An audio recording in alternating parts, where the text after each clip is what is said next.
जब दुनिया के कई देशों में महंगाई दर घट रही है, ऐसे में तब भारत में महंगाई धीरे धीरे बढ़ रही है। तो भैया देखा आपने, अब तो हमारी पार्टी का गुणगान करने वाले लोग भी धीरे धीरे हम लोगों की बैंड बजाने पर तुले हैं। तो दोस्तों यही देखकर तो मैं कल से टेंशन में हूँ। जो कल तक सुबह शाम साथ बैठकर खा रहे थे रोटी, आज वही खोलने पर तुले हैं तुम लोगों की धोती। बताओ, अभी अभी हमारे मोदी जी ने सिलेंडर में 200 कम किया और ये उसका फायदा बताने के बजाय उल्टा मोदी जी की पोल खोल रहा है। उधर लंकापति हिंदू जगाने में लगे थे, इधर ये तिहाड़ी जाग गया। तो दोस्तों मुझे तो लगता है ये बेचारा झूठ बोल बोल कर थक चुका है और इनको एहसास हो गया है खट्टे पल चाहे जितना भी मार दो पानी का छींटा, वो कभी नहीं होगा सेहत की तरह मीठा।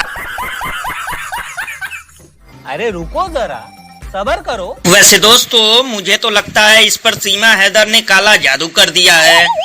इसीलिए यह व्यक्ति कभी स्मृति चाची से टमाटर पर सवाल पूछ लेता है, कभी महंगाई पकड़ कर बैठ जाता है और कहीं ऐसा ना हो किसी दिन डायरेक्ट केतली में ही दे नींबू निचोड़, फिर झोला लेकर भी सुगुरु को भागना पड़े ताबड़तोड़।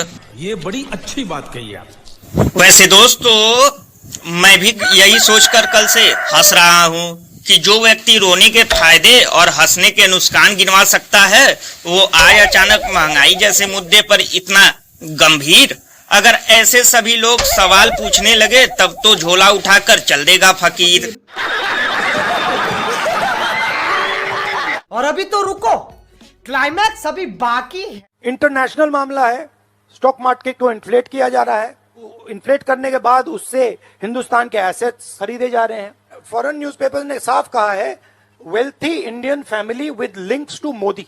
ये भगवान क्या जुल्म है। अरे भैया, ये राहुल गांधी भी आजकल मोदी जी के ऊपर बगुले की तरह नजर रखता है। इतना तो खुद स्मृति चाची इस पर नजर नहीं रखती।